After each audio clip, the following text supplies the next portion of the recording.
Assalamualaikum warahmatullahi wabarakatuh. Salam sejahtera dan salam sehat untuk kita semua. Terima kasih untuk Bapak Ibu, para pengajar bahasa yang kembali lagi untuk meluangkan waktu bersama dengan kita dalam Sikil Podcast Live, episode yang ke-22.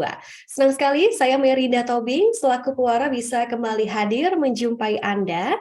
Dan di episode kali ini kita mengangkat serial terbaru tentang pendidikan multibahasa berbasis bahasa ibu di Indonesia atau yang sering kita kenal dengan istilah PMB-BBI. Dan di episode 22 kali ini kita akan lebih fokus untuk membahas apa sih yang menjadi peluang dan tantangannya. Nah, untuk Anda Bapak Ibu yang hari ini sudah bergabung melalui Zoom, jangan lupa nanti untuk bisa mengisi daftar hadir untuk bisa mendapatkan e-sertifikat, dan Anda yang bergabung melalui YouTube juga harus tetap standby untuk mendapatkan banyak ilmu hari ini. Tentu tak hanya itu, Anda juga bisa ikut berpartisipasi secara aktif dengan cara bertanya melalui fitur Q&A dengan format nama, spasi instansi, dan tuliskan pertanyaan Anda. Pastikan pertanyaannya pertanyaan yang menarik ya. Karena di setiap episodenya, Sikil selalu menyiapkan satu hadiah bagi penanya terbaik. Ya, sore hari ini tentu Bapak Ibu, saya tidak sendirian. Kita akan ditemani oleh salah satu narasumber yang saya katakan sangat istimewa. Beliau dengan berbagai karya yang sudah dibuat, beliau seorang penulis, beliau juga banyak sekali punya karya dan mendapatkan penghargaan. Dan saat ini, narasumber kita juga punya kesibukan sebagai seorang guru besar antropolinguistik Fakultas Ilmu Budaya Universitas Khairun. Beliau punya banyak sekali karya. Rasanya pengen saya bacakan semua, tapi takutnya nanti nggak cukup nih waktunya gitu ya. Namun yang terbaru adalah Bertutur di Ujung Jempol, Isei Bahasa Pendidikan dan Demokrasi yang diterbitkan oleh Kompas di tahun 2022 ini, dan masih banyak lagi. Oke, langsung saja, saya yakin Anda juga tidak asing dengan sosok beliau yang satu ini. Langsung saja kita sapa dengan hormat Profesor Dr. Gufron Ali Ibrahim. Selamat sore Prof. Gufron, apa Ya, kabar? selamat sore Mbak Mei. Apa Hari kabar ini pasti semuanya? sehat ya? Alhamdulillah. Terima kasih. Saya Alhamdulillah. sudah diundang ke eh, apa podcast yang luar biasa ini. Ya, Ya, tentu selamat ini sore untuk semua teman-teman yang sudah bergabung bersama hari Mbak ini Mei. yang bergabung, Prof, bukan hanya melalui Zoom, tapi juga ada yang bergabung melalui kanal YouTube Simio Kitab e-Language yang juga tidak kalah seru nih ya. Ya. Apalagi hari ini kita akan belajar banyak dari Prof. Gufron terkait bagaimana sih kebijakan nasional terkait PMB-BBI di Indonesia, serta implementasinya yang begitu nyata nanti gimana. Tak hanya itu, kita juga akan melihat berbagai fakta mengenai landscape sosiolinguistik di Indonesia ya, Prof, nanti. Dan Betul, yang paling betul. penting, peluang, tantangan, sekaligus juga kalau sudah ada tantangan, harus ada solusi pemecahannya nih, Prof. Ya, ya, betul Mbak Mei. Oke, baik Prof. Gufron sudah siap untuk bisa berbagi pada Bapak Ibu yang sudah bergabung hari ini, Prof, ilmu-ilmunya? Siap, siap, siap Mbak Mei. Baik, mari kita akan belajar bersama dengan Prof. Gufron hari ini. Silahkan, Prof. Ya, terima kasih Mbak Mei. Assalamualaikum. Selamat sore untuk Ibu Bapak semua yang hadir lewat daring maupun yang apa tadi Mbak Mei bilang Melalui YouTube juga, melalui Pak. YouTube ya. Ya. Selamat sore semuanya. Salam sejahtera untuk kita semua. Dan tentu pertama-tama saya mengucapkan terima kasih kepada Sikil podcast yang telah mengundang saya, yang sebenarnya saya sangat awam tentang topik yang diberikan sore hari ini. Tetapi saya ingin berbagi sedikit pengalaman atau sebut saja pengetahuan mengenai pertama landscape sosiolinguistik bahasa-bahasa di Indonesia yang menjadi dasar dan alas bagi kemungkinan peluang dan tantangan pembelajaran multibahasa berbasis bahasa ibu. Itu yang penting. Jadi sebelum bicara ke bagaimana peluang dan tantangan atau bagaimana penerapannya, tentu saja kita harus melihat landscape situasi kebahasaan bahasa-bahasa di Indonesia. Tetapi sebelum ke sana, secara lisan saya ingin menyampaikan, mereview atau mungkin mengingatkan kita kembali mengenai pengertian dari pendidikan multibahasa berbasis bahasa ibu. Nah, ada banyak definisi. Pendidikan multibahasa berbasis bahasa ibu terutama itu sebenarnya kan satu moda pembelajaran dengan memanfaatkan bahasa ibu dari pembelajar, dari anak-anak kita sebagai jembatan keledai dalam kerangka untuk mendorong pencapaian kompetensi anak didik kita, siswa kita di kelas-kelas permulaan. Jadi sederhananya seperti itu, bisa menggunakan lebih dari dua bahasa atau dua bahasa. Dan tentu dalam teori kita lihat ada tahap-tahapnya, ada stage-nya ya. Ada tahap pertama secara keseluruhan menggunakan bahasa ibu para siswa, lalu tahap kedua mulai menggunakan dua bahasa, baik bahasa ibu maupun bahasa yang digunakan di sekolah itu, dan tahap ketiga, keempat, dan seterusnya. Tetapi itu cara yang dipakai oleh para ahli pendidikan, ahli pembelajaran untuk menjaga memastikan agar pembelajaran di kelas-kelas permulaan di sekolah dasar itu tidak terkendala oleh karena alasan bahasa atau kebahasaan. Jadi sederhananya itu, bahasa digunakan untuk kepentingan pencapaian kompetensi siswa kita di kelas-kelas permulaan.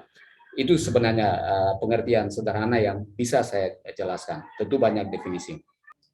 Oh iya, jadi ini sebelum ke sana kita sebenarnya mau melihat ini kan pembelajaran bahasa di sekolah, dan sekolah itu anak-anak kita berasal dari satu lingkungan sosiolinguistik yang beragam di Indonesia. Dan kita tahu Undang-Undang Dasar 45, Undang-Undang 24, PP nomor 57, kemudian Peraturan 3 itu menyebut ada dua kelompok bahasa di Indonesia. Bahasa Indonesia dan bahasa daerah. Itu undang-undang mengatakan, dan bahkan masyarakat pun menganggap bahwa di Indonesia ini hanya ada dua bahasa dilihat dari fungsi dan perannya. Bahasa Indonesia sebagai bahasa nasional dan bahasa daerah sebagai bahasa komunitas, di keluarga, di kampung, di masyarakat pada umumnya untuk komunikasi akrab ataupun kekeluargaan. Lanjut, next slide, saya harus mengatakan begitu. Nah, ini dia gambaran atau landscape sosiolinguistik yang saya maksud. Nah, undang-undang maupun pengaturan masyarakat mengatakan bahwa sekali lagi ada dua macam bahasa di Indonesia. Bahasa Indonesia sebagai bahasa resmi negara, bahasa nasional, digunakan dalam pendidikan, pemerintahan, politik, dan aktivitas ekonomi, dan lain-lainnya. Dan wilayah pakai bahasa Indonesia itu di seluruh Indonesia. Nah, ada satu bahasa lain yang dalam undang-undang atau kita menyebutnya juga dengan bahasa daerah, itu bahasa suku bangsa. Digunakan di lingkungan keluarga, ranah adat, dan penggunaannya pada wilayah tertentu saja. Di wilayah pakai penggunaan bahasa daerah itu. Slide berikut atau next slide. Ya, ini dan situasi seperti itu oleh banyak ahli bahkan sampai kini mengatakan bahwa Indonesia itu diglosia. Diglosia itu apa? Diglosia itu sederhananya begini, penggunaan dua bahasa untuk kepentingan dan fungsi yang berbeda. Satu sebagai fungsi formal dalam fungsi formal dan satu untuk fungsi informal. Ferguson mengatakan bahwa bahasa yang formal itu ya ragam tinggi, high register, kemudian yang informal itu adalah ragam rendah. Nah, bahasa Indonesia di Indonesia itu bahasa yang ragam tinggi formal, sedangkan bahasa-bahasa daerah di Indonesia itu bahasa informal dan untuk fungsi dan perannya di masyarakat dan negara. Ya, betul. Sekarang slide sekarang ini. Lanjut ya. Nah, itu undang-undang, teori, dan pengetahuan masyarakat yang sejauh ini. Tetapi coba mari kita simak 3 selindia berikut. Tapi pertahankan dulu di sini. Nah, dalam catatan saya, di Indonesia itu sebenarnya ada 3 jenis bahasa. 3 kelompok bahasa ya, bukan hanya 2 seperti undang-undang dan pengertian masyarakat selama ini. Atau bahkan ahli juga mengatakan hanya ada 2, bahasa Indonesia dan bahasa daerah, titik. Nah, tetapi kalau kita perhatikan salindia ini, skema ini, yang pertama ini, di Indonesia ada bahasa Indonesia digunakan secara nasional. Tetapi di dalam bahasa daerah itu yang disebut dalam undang-undang maupun masyarakat itu sebenarnya terkandung 2 komponen, yaitu bahasa Melayu tempatan dan bahasa etnik. Ini berubah ya, berubah tulisannya ya, Melayunya kecil ya. Oke, tidak apa-apa. Nah, bahasa Melayu tempatan atau Melayu lokal. Nah, kita memukul rata mendefinisikan bahasa daerah itu adalah bahasa Melayu tempatan dan bahasa etnik, tidak apa-apa. Tetapi kalau dilihat lebih dalam landscape sosiolinguistik kita itu sebenarnya antara bahasa Melayu dan bahasa etnik itu punya fungsi dan peran yang berbeda. Nah, bahasa Melayu tempatan itu bahasa lintas komunitas atau lintas etnik. Bahkan sebagian besar bahasa Melayu ini, Melayu tempatan itu yang saya maksud itu digunakan oleh masyarakat kota yang majemuk. Sementara bahasa etnik itu bahasa yang dipakai intraetnik. Mayoritas digunakan di daerah pedesaan atau kampung-kampung.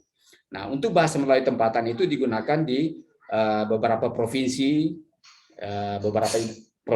maupun beberapa ibu kota provinsi, ibu kota kabupaten atau kota itu sendiri menggunakan bahasa Melayu lokal tempatan. Next slide supaya saya tunjukkan apa yang dimaksud dengan Melayu tempatan lokal itu. Silakan. Nah, di sini lihat di warna hijau ini dan ada panah ke atas ini, yang saya maksud dengan Melayu tempatan itu ada Melayu Riau, Melayu Betawi, Melayu Medan, Melayu Loloan, Melayu Larantuka, Melayu Kupang, Melayu Makassar, Melayu Manado, Melayu Ambon, Melayu Ternate, Melayu Papua, Melayu Dayak, Melayu Tenggarong, Melayu Bro, dan untuk menyebut beberapa. Nah, bahasa ini digunakan secara lintas etnik. Berbeda dengan bahasa Jawa, bahasa Sunda, bahasa Bali, bahasa Batak, bahasa Aceh, Bugis, Dayak, Minahasa, Sasak, bahasa Ternate, bahasa Asmat, itu bahasa intraetnik. Dan dua-duanya wilayah pakai dan fungsinya berbeda. Ketika dalam satu wilayah ada wilayahnya majemuk bahasa, di Indonesia bagian timur misalnya, sebut saja di NTT, Maluku, Maluku Utara, atau Papua. Kan Indonesia ini perlu saya sampaikan menurut catatan Badan Bahasa sampai tahun 2011 itu ada 718 bahasa daerah di Indonesia. Nah, kurang lebih 50%-nya itu dari 718 bahasa itu bersebar di bagian timur wilayah bagian timur Indonesia. Wilayah Indonesia bagian timur. Nah, dalam satu komunitas masyarakat di wilayah timur Indonesia itu ada beberapa bahasa digunakan dan mereka sangat berbeda, bahasa-bahasa itu sangat berbeda. Untuk komunikasi antara mereka, interetnik, mereka harus menggunakan satu bahasa yang kita kenal dengan lingua franca, meskipun bersifat lokal. Dipilihlah bahasa Melayu Manado untuk Sulawesi Utara, Melayu Makassar untuk Sulawesi Selatan, Melayu Papua untuk seluruh Papua, Melayu Dayak untuk beberapa kawasan di Kalimantan, Melayu Tenggarong, dan Melayu Ambon, kemudian Melayu Kupang. Nah, itu disebut sebagai Melayu tempatan. Memang ada masyarakat yang tidak menyebut Melayu, belakangan menyebut itu bahasa Indonesia. Meskipun ketika orang Manado datang ke Jakarta menggunakan bahasa Melayu Manado, orang Jakarta Betawi bengong-bengong juga, itu apa maksudnya itu? Karena Melayu Manado berbeda dengan Melayu Betawi, atau oleh Sneden disebut dengan kolonial Jakarta.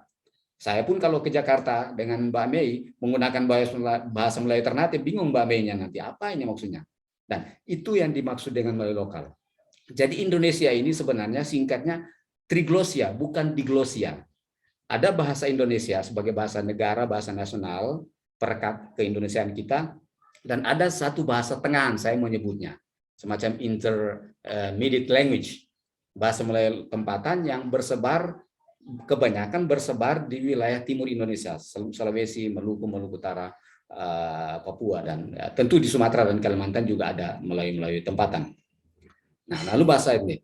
Nah, landscape ini menurut saya harus dipahami oleh teman-teman yang giat, yang berhikmat di dalam penyiapan pendidikan multibahasa berbasis bahasa ibu. Mengapa penting? Informasi-informasi atau landscape sosiolinguistik ini penting untuk bisa membantu para penggiat pembelajaran bahasa berbasis multibahasa, pembelajaran multibahasa bahasa itu menyusun satu kurikula, satu model belajar yang tepat sesuai dengan wilayah dan konteksnya. Itu pertama. Yang kedua, mengapa landscape ini menjadi penting?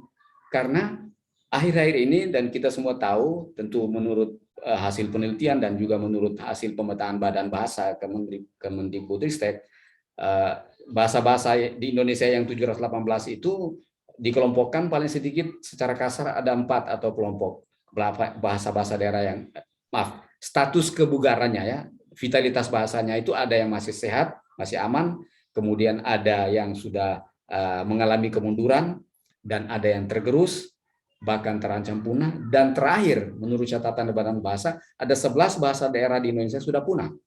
Nah, informasi-informasi mengenai maaf, informasi-informasi mengenai status kebugaran bahasa itu menjadi penting bagi para pengambil kebijakan, bahkan bagi para penyusun pendidikan multibahasa berbasis bahasa ibu. Bagaimana mungkin pendidikan multibahasa berbasis bahasa ibu di satu wilayah dengan memanfaatkan bahasa ibu, sementara anak-anak di wilayah itu, Mbak Mei ya, anak-anak di wilayah itu di rumah mereka tidak lagi menggunakan bahasa ibu, bahasa etnik, sudah memilih satu bahasa lain.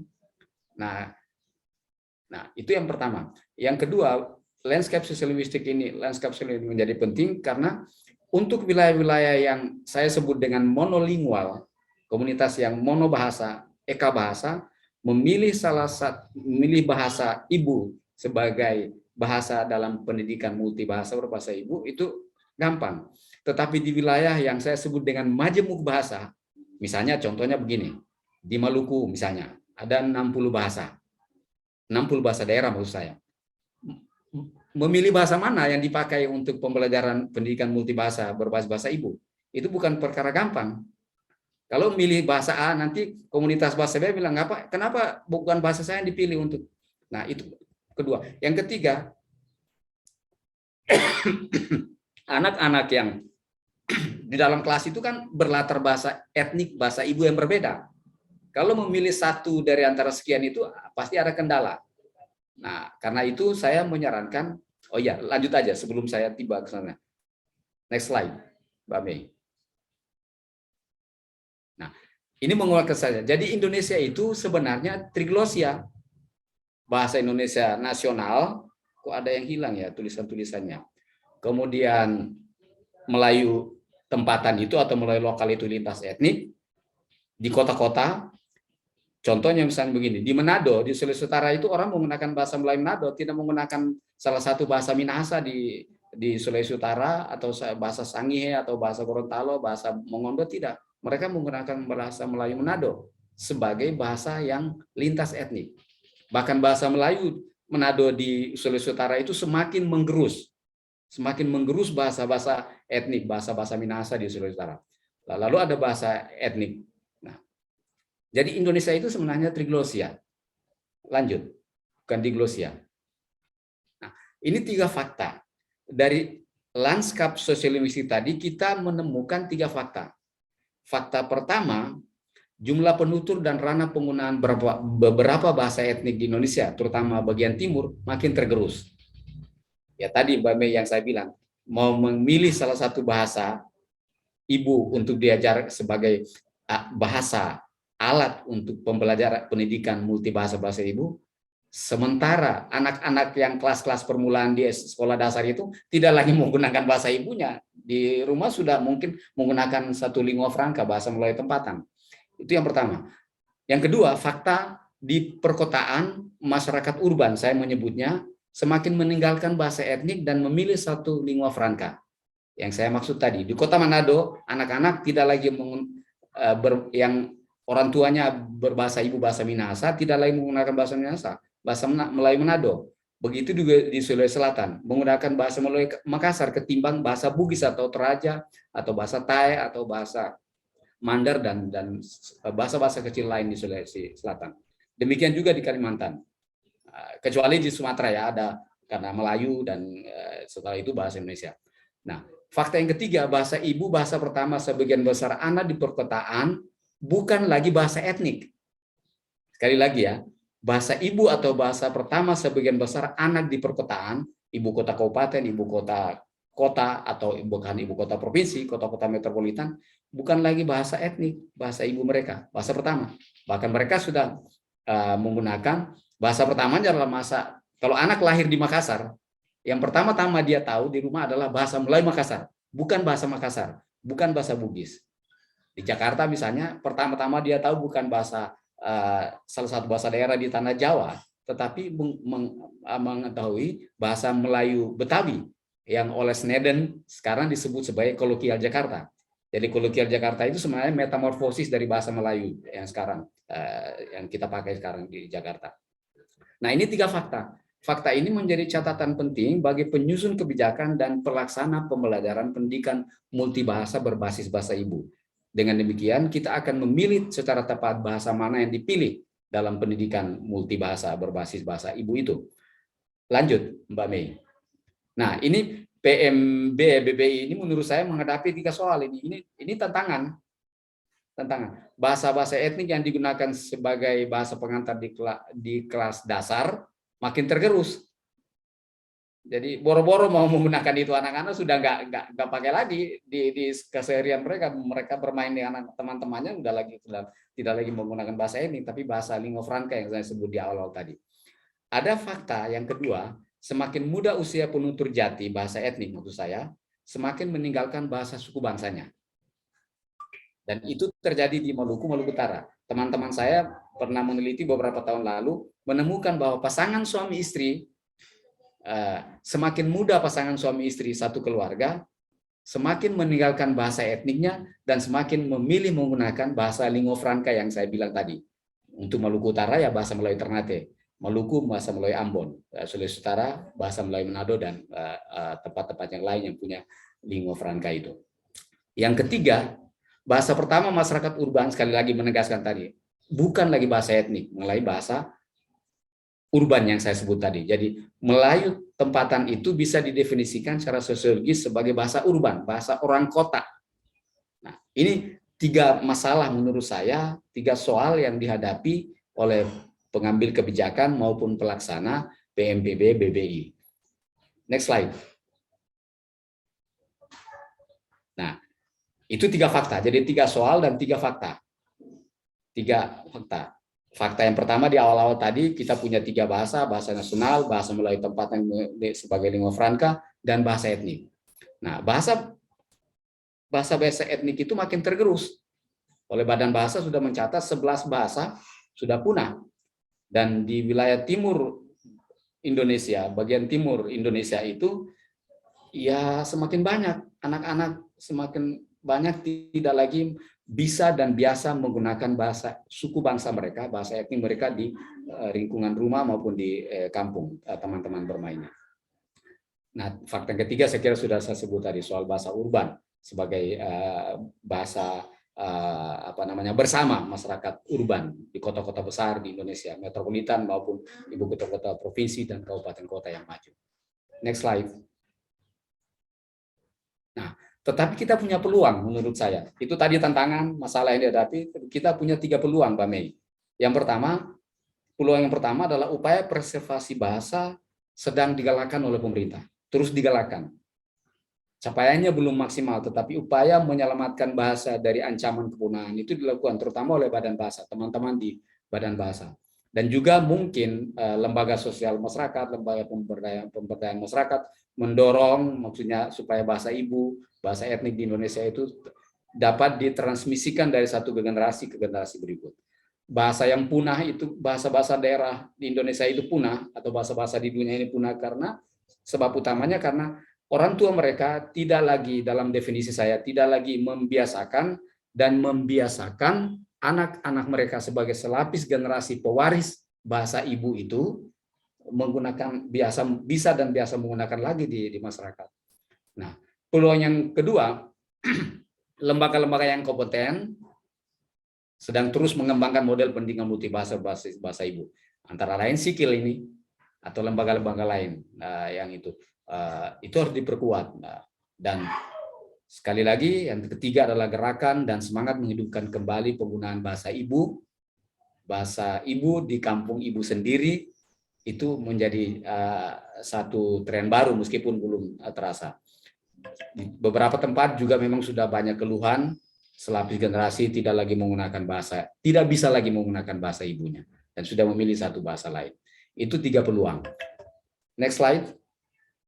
Nah, dan ini tantangan bagi PMB-BBI, memilih bahasa ibu untuk PMBI daerah yang multibahasa. Maksudnya bahasa mana kira-kira?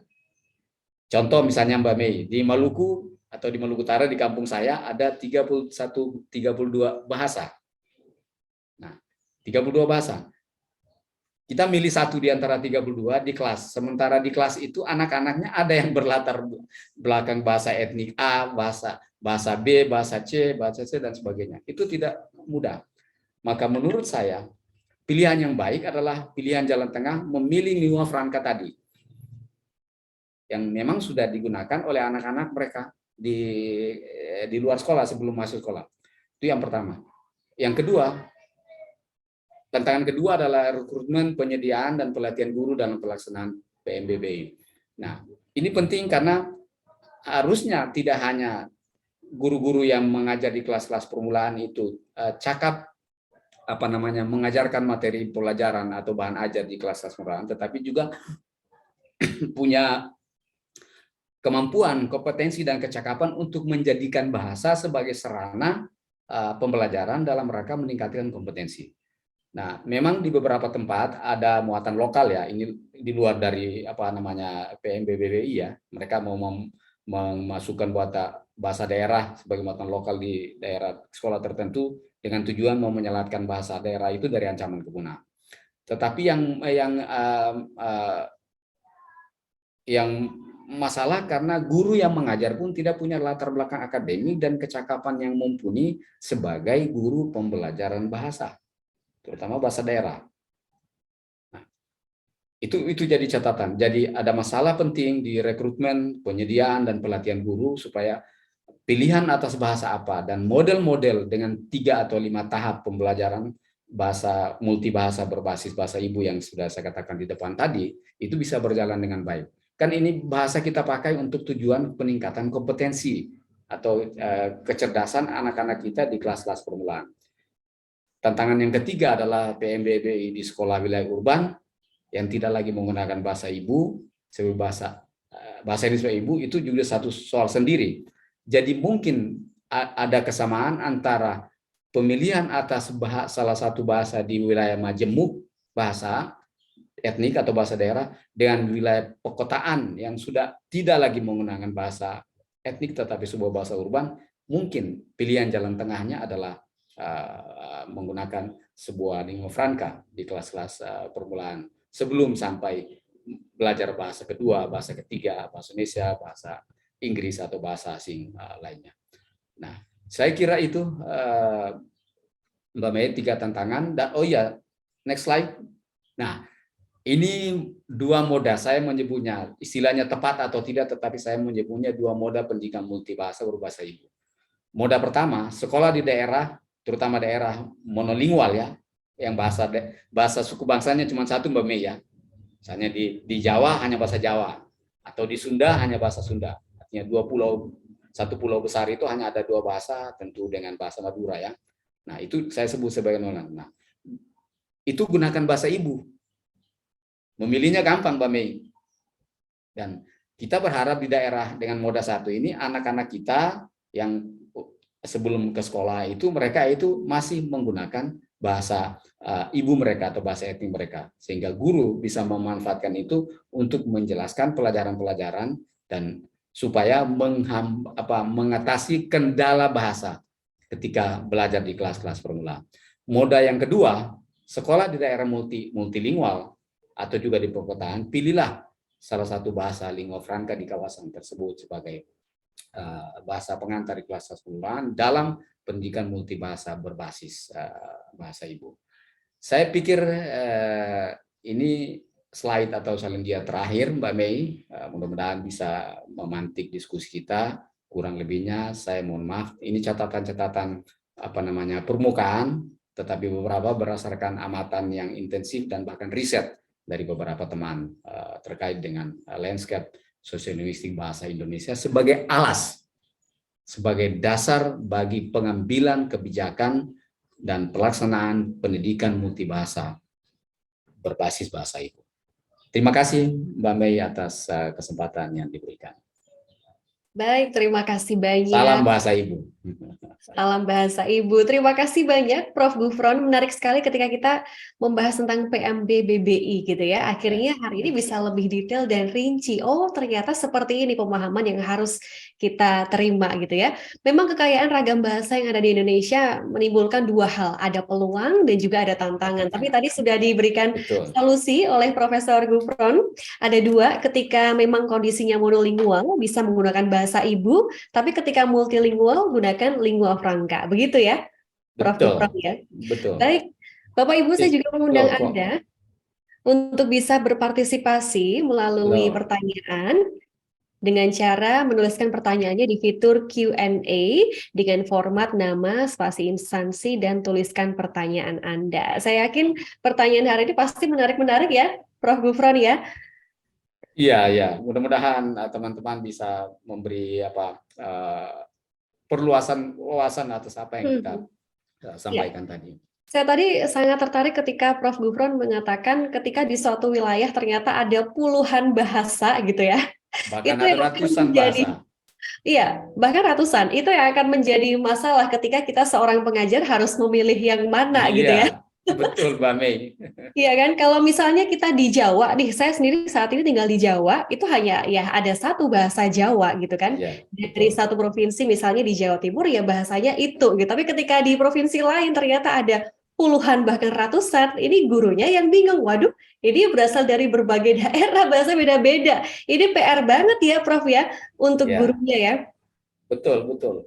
Hmm. Apalagi kalau siswanya di kelas di kampung, mungkin ada yang satu bahasa saja. Satu SD itu Mm-mm. muridnya memiliki satu bahasa suku bangsa saja. Ya. Tetapi kalau di tingkat kecamatan atau di ibu kota kabupaten atau kota, Mm-mm. di satu kelas itu siswanya bisa punya bahasa ibu yang berbeda. Ada 40 siswa, bisa ada 40 bahasa etnik yang dibawa dari rumah. Nah, Nah, mau milih yang mana? Milih yang satu nanti 30 orang siswa itu nanti protes nanti. Loh, saya nggak ngerti ini maksudnya. hmm. Nah, Gitu. oke, ketika kondisinya seperti itu, dan mungkin juga ada Bapak Ibu guru bahasa kita yang saat ini bergabung dan mengalami case yang sama nih, Prof. Ya, Solusinya gimana, Prof? eh, ya itu tadi pilihannya tadi jalan tengah. Kalau di Pakai satu lingua wilayah, franca tadi ya? iya lingua franca tadi itu. Bahasa Oh, bersama ya, kalau istilah populernya bahasa bersama. Lingua franca kan istilahnya begitu teknis ya dalam sosiolinguistik. Jadi bahasa bersama. Di Sulawesi Utara misalnya menggunakan bahasa Melayu Manado sebagai bahasa bersama. oh, Kecuali di daerah wilayah pakai bahasa Minahasa misalnya kan. Bahasa Minahasa itu juga ada beberapa bahasa. Ada bahasa Tondano, bahasa Tombulu, Tonsea, Tonsawang, Tontemboan, Sengihe, Bola wow, Mongondo, banyak banyak itu. sekali. Nah, kalau di kelasnya sendiri di sekolah di kampung-kampung misalnya, itu relatif memang cuma satu bahasa Oke. anak-anaknya. Tapi kalau sudah di kecamatan dan di mana di kabupaten kota, ibu kota kabupaten atau kota ya sudah majemuk latar belakang sosial mereka. Nah, seperti itu tips dari Prof. Gufron ya, untuk bisa mengatasi ketika kita berada di sekolah yang mana anak-anak didik kita berasal dari berbagai bahasa yang digunakan gitu ya, Iya, betul. Gufron ya. Oke, Prof, tadi yang menarik, Prof juga sempat menyampaikan bahwa di Indonesia ini ada 718 bahasa daerah. Iya, Itu itu menurut banyak menurut catatan badan Badan bahasa Bahasa ya. ya, ya. Hmm. Dan tadi juga keterkaitan dengan vitalitas bahasa, ada juga 11 bahasa yang sudah punah nih. Betul. Itu Betul, juga tuh. menurut catatan atau hasil apa namanya penelitian dari Badan Bahasa. Ketika kita melihat kondisi yang seperti ini nih, Prof. Gufron, ini seharusnya seperti apa upaya atau effort dari pemerintah untuk mendorong penguatan pendidikan khususnya nih di PMB BBI ini seharusnya seperti apa kalau dari sisi Prof. Gufron melihat? Maksudnya Mbak Mei itu mendorong mau menyelamatkan bahasa-bahasa yang sudah punah, mau terancam punah itu dari ancaman kepunahan maksudnya. Atau untuk Ya, kepentingan PMB BBI. lebih ke PMB BBI-nya sih, Prof. Iya, PMBBI kan ada di sekolah, Mm-mm. sementara kepunahan bahasa ada di masyarakat. Ya. Nah, harusnya kita memastikan bahwa bahasa-bahasa etnik di daerah-daerah itu jangan punah, supaya Hmm. itu bisa dimanfaatkan oleh PMBBBI sebagai alat media sarana untuk pembelajaran di kelas-kelas permulaan sebenarnya. Jadi bukan lagi urusan PMBBI, tetapi urusan pemerintah memastikan agar bahasa-bahasa etnik itu dipreservasi, direvitalisasi agar terus hidup. Dan salah satu menurut saya, yang utama menurut saya dalam menyelamatkan bahasa-bahasa ibu dari ancaman kepunahan adalah ibu bapak penutur jati bahasa ibu, bahasa itu biasa dan melatih terus menggunakan bahasa ibu itu di lingkungan rumah kepada anak-anak mereka. Itu cara yang paling efektif. Jadi sekarang ini kan ada di beberapa daerah kan membawa muatan lokal bahasa daerah ke sekolah kan. Ini di luar konteks PMBBI ya, dibawa. Tetapi di sekolah anak-anak itu pengalaman beberapa tempat di beberapa daerah itu sampai selesai anak lulus SD, anak-anak tidak bisa menggunakan bahasa daerah yang diajarkan di sekolah itu. Karena di sana memang mereka diajarkan tentang bahasa, bukan belajar pengalaman berbahasa. Nah, itu dia. Nah, untuk PMBBI ini menurut saya pilihannya tadi bahwa kalau ada bahasa monolingual, bahasa itu digunakan, tidak ada masalah. Tetapi kalau bahasa wilayah yang maju bahasa, ya pilihlah bahasa bersama tadi, lingua franca, untuk mendorong pembelajaran bahasa berbasis bahasa ibu. Sebut saja lah, karena memang bahasa lingua franca itu akhir-akhir ini, terutama di bagian timur Indonesia itu sudah menjadi bahasa pertama. Itu ya, anak-anak di kota terutama di perkotaan itu tidak lagi menggunakan bahasa etnik tetapi bahasa lingua franca tadi. Ya, itu fakta yang terjadi ya, ya, Prof, betul. ya. Seperti itu ya, yang mau tidak mau ya itu yang kita hadapi saat ini gitu. Betul. Jadi untuk kembali membuat yang punah untuk hidup kembali ya dengan cara yang seperti Prof Gufron sebutkan tadi. Tapi menurut Prof Gufron ini apakah cara yang mudah atau butuh waktu yang cukup panjang untuk bisa merevitalisasi kembali nih yang punah-punah tadi, Prof? Iya, tentu itu jangka panjang. Tetapi saya pernah menulis di satu media, cara menghidupkan kembali bahasa, menguatkan kembali supaya bahasa daerah, bahasa etnik itu tidak punah itu adalah belajar bahasa sendiri di kampung sendiri. Belajar bahasa sendiri di kampung sendiri. Sekali lagi, belajar bahasa sendiri di kampung sendiri. Apa artinya? Orang tua sebagai selapis pewaris bahasa ibu itu yang membiasakan dan membisahkan anak-anak mereka menggunakan bahasa itu di rumah. Yang hilang ini, kalau istilah saya sendiri bukan ahli pembelajaran, yang hilang pada anak-anak di wilayah itu adalah kesempatan to acquire, memperoleh. Kan kita, saya tidak tahu Mbak Mei bahasa ibunya bahasa apa, apakah bahasa Batak atau apa dan seterusnya. Nah, ketika seorang anak itu tumbuh besar di satu lingkungan bahasa, lalu kemudian mendengarkan kata-kata dari ibunya, dari bapaknya, di rumahnya, saudaranya, kakaknya, kakek neneknya, temannya di semua, lalu kemudian dia menguasai bahasa itu tanpa memikirkan gramatika bahasa itu. Oke. Iya, itu yang saya sebut dengan memperoleh. Itu yang disebut dengan memperoleh atau to acquire, acquiring. Kita tidak pernah, seluruh dunia bahasa ibu tidak pernah, anak-anak tidak pernah memikirkan gramatika bahasanya. Beda dengan kalau kita belajar bahasa Inggris, mikir pusing tujuh keliling, tensinya ada berapa, present tense, past tense, gerund, past tense, apa segala macam, countable noun, uncountable noun, bla bla dan sebagainya. Kita pikir kan. Tetapi ketika kita tumbuh besar di satu lingkungan bahasa, lalu kita mahir menggunakan bahasa ibu, bahasa itu dari ayah dan ibu kita atau lingkungan kita, itulah yang disebut dengan memperoleh, bukan mempelajari. Sementara bahasa daerah, maaf, yang dibawa ke sekolah sebagai muatan lokal, itu kan to learn di sana, bukan to acquire. Ibu guru mengajarkan mereka tentang tata bahasa ibu bahasa daerah mereka sendiri. Jadi wajar kalau setelah lulus SD, 6 tahun dia mendapatkan mata pelajaran muatan lokal bahasa daerah, dia nggak bisa, anak-anak nggak bisa cakap berbahasa daerah itu. Karena di sana diajarkan tentang bahasa, bukan pengalaman berbahasa. Saya, penutur jati salah satu bahasa di Maluku Utara, tidak pernah dulu ibu mengajari saya tata bahasa itu kan? Ya. Ya, semua orang. Tidak pernah ibu mereka, orang pertama-tama yang memberi pengalaman berbahasa, tidak pernah mengatakan, nah ini bahasa kita, tata bahasanya begini, kamu ucap begini, jangan ucap begini, kan tidak. Secara alamiah kita peroleh itu dari kata per kata, mendengar ibu kita dan seterusnya. Jadi Ya. kalau itu caranya menurut saya, cara paling efektif adalah belajar bahasa sendiri di kampung sendiri. Karena di sisi lain pengalaman muatan lokal bahasa daerah di beberapa daerah di Indonesia itu lebih banyak gagalnya daripada suksesnya. Ya, Oke, menarik sekali. Belajar bahasa sendiri di kampung sendiri, ya. Ini yang betul, menarik. Quote dari Prof. Gufron hari ini yang begitu betul, mendalam sebenarnya artinya ya, Prof ya. betul. Dan Oke. itu bisa disebut sebagai apa? Sekolah alam atau homeschooling, tidak dibawa ke sekolah. Saya sering bercanda kepada teman-teman, saya bilang, nah bahasa ini matinya di kampung, bukan mati di sekolah. Kok matinya di kampung dibawa bahasa ini ke sekolah?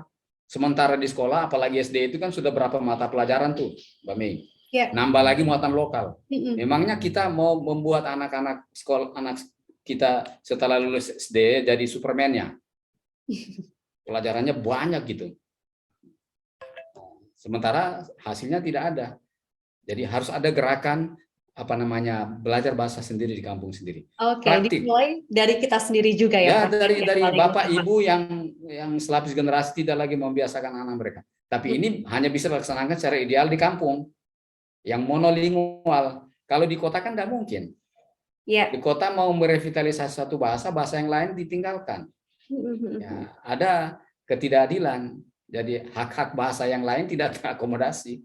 Oke, itu yang menjadi catatan kita, belajar bahasa sendiri di kampung sendiri, Kampung itu yang sendiri, harus kita betul. ingat dan kita praktekkan, kita implementasikan ya, bukan hanya sebagai seorang Betul. guru, tapi juga sebagai orang tua untuk anak-anak kita Orang dan tua, keluarga. betul. Ya, oke, Prof Gufron, apa yang menjadi pilihan strategi nih yang akan diambil dalam pendidikan multibahasa berbasis bahasa ibu untuk mempercepat pencapaian kompetensi anak didik di kelas permulaan nih, Prof? Tipsnya seperti Ya. apa nih kira-kira? Nah, yang pertama tadi apa? Pilihlah kalau tidak di monolingual, segeralah apa namanya gunakan satu bahasa yang ada di kampung itu atau daerah itu. Yang kedua di daerah multilingual, pilihlah bahasa bersama atau lingua franca itu. Tentu tindakan-tindakan lanjutnya adalah harus mengikuti prinsip-prinsip pembelajaran multibahasa yang di awal saya sebut ada kurang lebih 4 tahap itu. Awal-awal menggunakan bahasa ibu secara sepenuhnya, lalu kemudian di tahap berikutnya menggunakan 2 bahasa, lalu kemudian pelan-pelan meninggalkan bahasa ibu, lalu kemudian untuk pencapaian kecakapan bahasa baru yang sedang diperoleh di sekolah atau dipelajari di sekolah. Saya sendiri bukan ahli, tapi itu pilihan-pilihan yang paling menurut saya sangat praktis untuk itu. Oke, itu strategi yang cukup efektif untuk bisa kita implementasikan ya, Prof. Gufron ya. Ya. Oke, Prof, ini ada pertanyaan yang pertama nih dari Ibu Nurlaili, SD Negeri Percontohan Langsa, Aceh. Pertanyaannya menarik nih, Prof. Ketika seorang guru tidak mampu mengajar bahasa daerah, sementara muridnya tidak bisa bahasa Indonesia, Prof. Mereka hanya mampu bahasa ibu. Nah, bagaimana nih menjembatani pembelajaran? Kalau kasusnya seperti Ibu Nurlaili ini, gimana Prof melihat? Iya, ya betul kata Ibu Nurlaili tadi di Aceh ya, itu kasus di Aceh, masalah di Aceh. Jadi sebenarnya kalau begitu penyusun kebijakan atau pelaksana PMB BBI ini harus yang saya bilang tadi yang kedua, pelatihan, rekrutmen, pelatihan bagi guru PMB BBI itu menjadi satu syarat penting supaya keluhan dari Ibu Nurlaili tadi bisa teratasi. Kan dia sendiri nggak tahu bahasa ibu di kelas itu, sementara anak-anak muridnya, siswanya tidak tahu bahasa Indonesia. Nah, jadi jembatan keledai itu tidak bisa dipakai. Karena itu tadi saya menawarkan 2 cara. Cara yang kedua tadi rekrutmen, pelatihan atau apapun, asesmen apapun kepada guru-guru kita yang ada di kelas-kelas permulaan untuk tahu Nah, pilihan yang paling praktis, yang paling cepat adalah pilihlah guru-guru yang kebetulan di daerah itu yang bahasa ibunya sama dengan bahasa ibu siswanya. Seperti itu. Oke, biar Kalau nggak di banyak Aceh kan PR ada ya beberapa nanti. ya di Aceh kan ada beberapa bahasa daerah tuh. Nah, pilihlah itu. Yang jadi masalah karena tadi ibunya sendiri, ibu gurunya sendiri, Bu Laili sendiri tidak tahu bahasa ibu dari siswa yang diajari di kelas permulaan itu. Maka pola rekrutmen atau sebut saja tidak rekrutmennya, guru-gurunya kan udah ada tuh. Nah, pelatihan Latihan ya, atau oke. pelatihan untuk itu apa namanya peningkatan kompetensi atau bisa jadi diperlukan satu guru lain yang memang penutur jati dari bahasa itu sebagai pendamping. Jadi kelasnya menjadi bisa multi arah. Nah, ada guru lain di sekolah itu ataupun ada seseorang yang punya kecakapan, kemampuan untuk bisa menjadi bagian dari PMB PBI itu bisa terlaksana dengan baik. Nah, karena di kelas-kelas permulaan, terutama anak-anak kita yang di desa-desa kan belum bisa berbahasa Indonesia dengan baik. Saya juga dulu waktu kecil di kelas-kelas awal nggak bisa berbahasa Indonesia. Guru saya menggunakan kebetulan ya penutur jati juga sama-sama dengan saya. Jadi itu pilihan-pilihannya Mbak untuk Bu Nur Laili di Aceh. Baik, Prof. Jadi solusi tercepat ya, gurunya harus guru yang sudah menguasai bahasa ibu, tapi untuk Ya, solusi ke depan diadakan pelatihan untuk para guru ya. ya, betul, Supaya nanti betul. ketika ada kasus yang sama, sudah ada solusinya nih, guru-gurunya udah pada siap semua gitu ya. Ya itu Betul, ya, Prof betul. ya. Betul, betul, Mbak Nur. Oke, baik Prof, kita akan lanjut di pertanyaan yang kedua dari Ibu Esra. Apakah ada hubungan nih Prof, rendahnya kemampuan baca tulis anak didik di daerah 3T dengan penggunaan bahasa pengantar dalam dunia pendidikan nih di daerah tersebut? Gimana Prof tanggapannya? Ya, Ada nggak ini kaitannya? ya ini Inang Esra ini bertanya seperti saya mau ujian doktor aja ini. Pertanyaannya berat. Pertanyaannya berat ini. Ya, Bu Esra ini. Nah, jadi begini, belum ada riset yang mendalam yang saya baca berkaitan dengan hubungan antara apa tadi Kemampuan baca tulis kemampuan baca tulis dengan daerah 3T daerah dan 3T penggunaan bahasa pengantar di sana. pengantar. Ya, ya betul itu karena ada kendala kan. Kalau dia tidak bisa langsung menggunakan bahasa Indonesia dan di awal-awal dia harus dituntun dengan menggunakan bahasa suku bangsanya, bahasa ibunya, maka pasti ada kendala, ada rintangan untuk bisa secepat mungkin anak-anak itu bisa meningkatkan kemampuan baca tulisnya. Karena harus diantar dulu. Maka ini kan prinsipnya harus adil bahwa dia secepat mungkin bisa mengikuti perkembangan pelajaran di sekolah dengan menggunakan bahasa ibu sebagai sarana, saya menyebutnya sebagai jembatan keledai untuk bisa sampai ke pencapaian kompetensi yang saya sebut tadi. Jadi, tapi perlu, menurut saya pertanyaan dari Mbak Esra tadi itu perlu ada riset yang lebih mendalam relasi atau asosiasi antara kemampuan baca tulis dengan apa apa tadi ya Penggunaan bahasa pengantar. penggunaan bahasa pengantar. Nah, memang harus baca tulis harus dilakukan diuji setelah anak-anak itu sudah punya kemahiran berbahasa Indonesia sebagai bahasa kedua. Jangan dulu diuji baca tulis bahasa Indonesia sementara dia sendiri belum cakap berbahasa Indonesia. Kan tidak adil itu. Maka bahasa ibu itu sebagai jembatan keledai mengantar sesegera mungkin, secepat mungkin anak-anak punya kecakapan berbahasa Indonesia. Nah, di sanalah baru mulai asesmen atau uji itu bisa dilakukan supaya kita bisa mengukur menakar kecakapan baca tulis anak-anak tersebut. Mungkin di kelas 3 atau di kelas 4. Janganlah buat uji kemampuan baca tulis di kelas 1, apalagi daerah-daerah terpencil.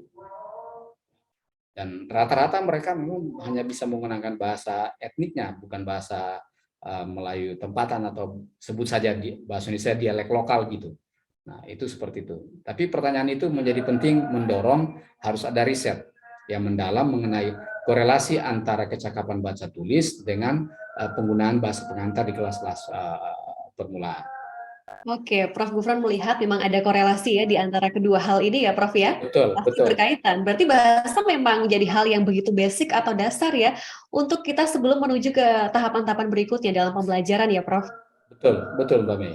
Oke, Prof, kita akan lanjut. Ini ada pertanyaan yang juga menarik nih dari Bapak Wasis Wahyudi, SMP Negeri 2 Kalidawir.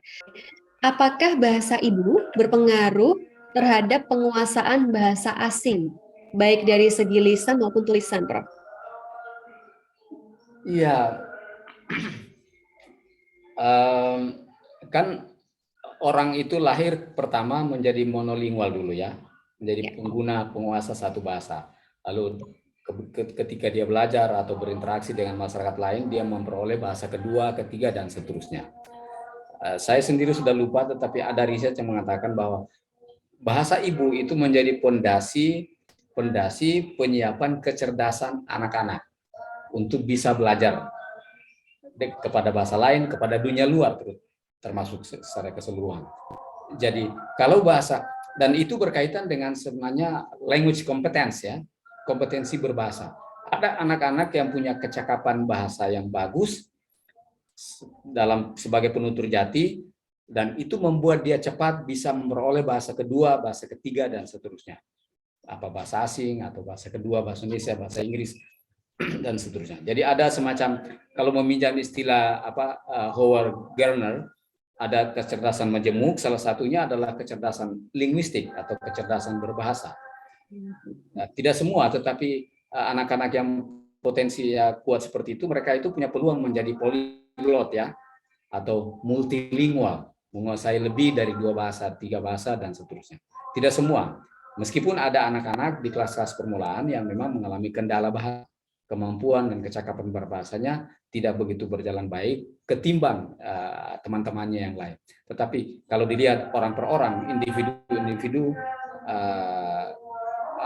pribadi per pribadi, anak-anak kita itu ada yang punya kemampuan berbahasa, potensi berbahasa, untuk bisa memperoleh bahasa kedua, ketiga, dan seterusnya. Kalau saya mau bikin kayak beragak teoretis sedikit itu, kalau Noam Chomsky itu ahli bahasa, linguistik transformasi, mengatakan kita ini kan punya LAD, Language Acquisition Device, atau piranti pemerolehan bahasa. Semacam pusat kemampuan berbahasa manusia di otak kita ini, virus angular kita itu, potensi itu diberikan oleh Tuhan kepada kita, anugerah Tuhan untuk bisa mampu menggunakan dan menggunakan bahasa lebih dari satu, lebih cepat ketimbang orang lain. Karena makanya kita lihat di mana-mana ada anak-anak cerdas, punya kemampuan yang bagus, cepat sekali menguasai bahasa kedua, bahasa ketiga, bahkan ada yang luar biasa, semacam mukjizat, ada anak usia baru SD sudah menguasai 5-6 bahasa secara imbang. Ya. Betul, betul. Jadi seperti itu. Oke, dan yang menjadi pondasi utamanya adalah dari bahasa ibu tadi justru ya, Prof ya? Betul, ya, betul. Oke, baik. Prof, kita akan lanjut. Ini ada pertanyaan dari Ibu Handrianita nih. Prof, apakah akan efektif nih aplikasi bahan ajar dalam 3 bahasa? Jadi pengantar bahasa Indonesia, kemudian konten bahasa daerah, targetnya bahasa asing. Namun ini di level anak SMP. Gimana Prof melihatnya? Ya, saya kira bergantung kepada 2 hal menurut saya. Isi pembelajarannya dan kecakapan gurunya. Oke. 2 itu syarat penting.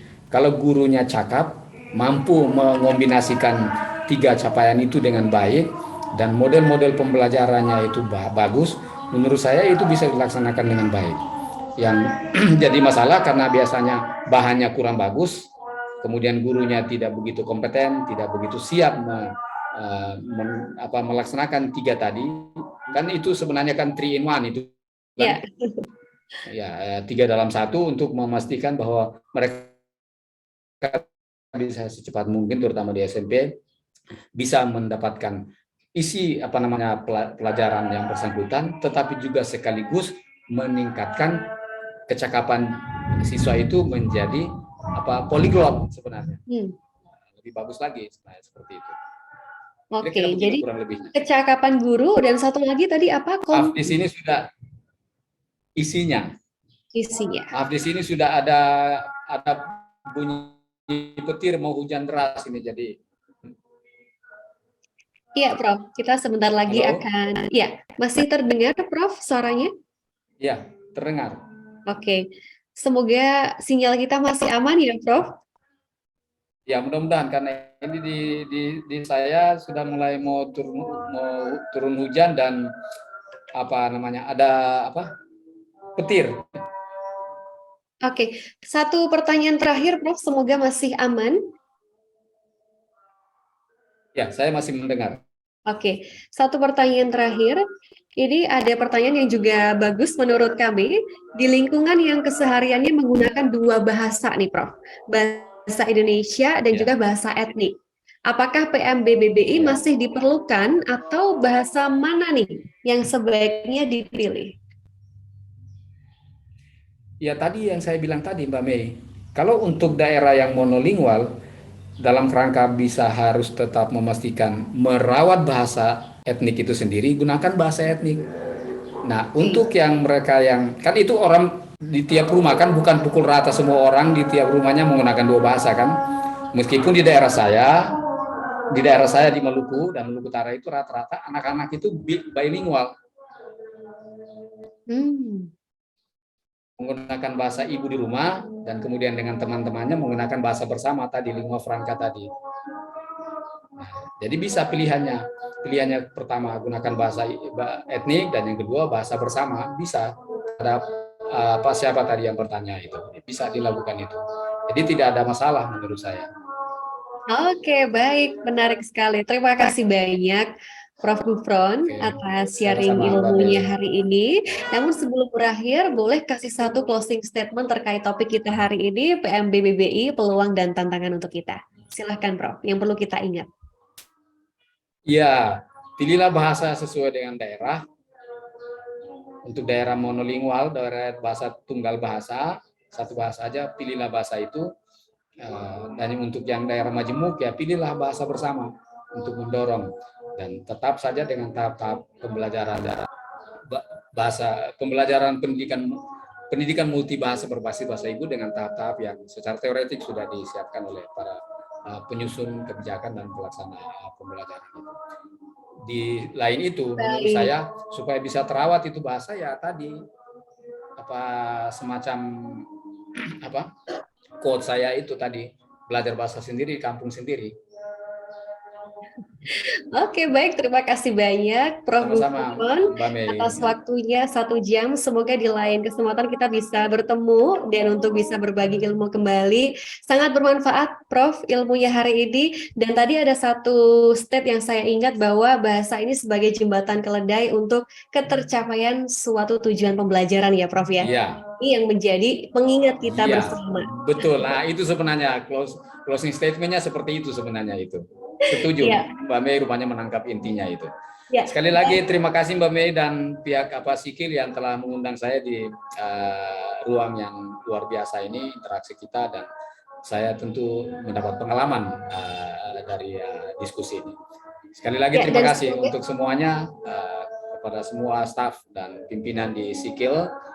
Terima kasih atas kesempatan yang diberikan kepada saya. baik, Prof. Kami juga terima kasih banyak atas ilmu dan juga sudah berbagi banyak hal pada kita semua hari ini. Dan mohon maaf ketika ada yang belum terjawab ya tadi Bapak Ibu ya, karena waktu kita Ya. sangat terbatas. Semoga di lain kesempatan kita bisa berjumpa kembali dengan Prof. Gufron dengan ilmu-ilmunya yang sangat istimewa. Terima kasih sama-sama. Baik, terima kasih Prof. Ya, Bapak Ibu yang saya cintai, kita akan ada beberapa informasi sebelum closing. Untuk Anda yang sudah bergabung melalui Zoom, jangan lupa untuk bisa mengisi daftar hadir terlebih dahulu, yang mana tautannya sudah kita share di kolom chat. Kemudian, seperti biasa, di setiap episodenya Sikil selalu menyiapkan satu hadiah bagi penanya terbaik, baik yang sudah bertanya melalui Zoom maupun kuesioner survei ya. Dan perlu diingat bahwa semua program Sikil termasuk biaya pengiriman hadiah tidak ada atau tidak dipungut biaya sama sekali. Jadi berhati-hatilah atas segala pihak yang mengatasnamakan Sikil. Kemudian perlu diingat bahwa masih ada satu episode lagi terkait PMBBBI yang akan kita kupas di tanggal 22 November 2022 bersama dengan Pak Joni Cia dari Yayasan Sulinama Ambon. Beliau sudah juga kaya pengalaman gitu ya terkait PMBBBI, nanti akan share kepada kita semua seperti apa sih praktik dan pengembangan program PMBBBI di Indonesia, khususnya di wilayah-wilayah yang berada di bawah binaan beliau.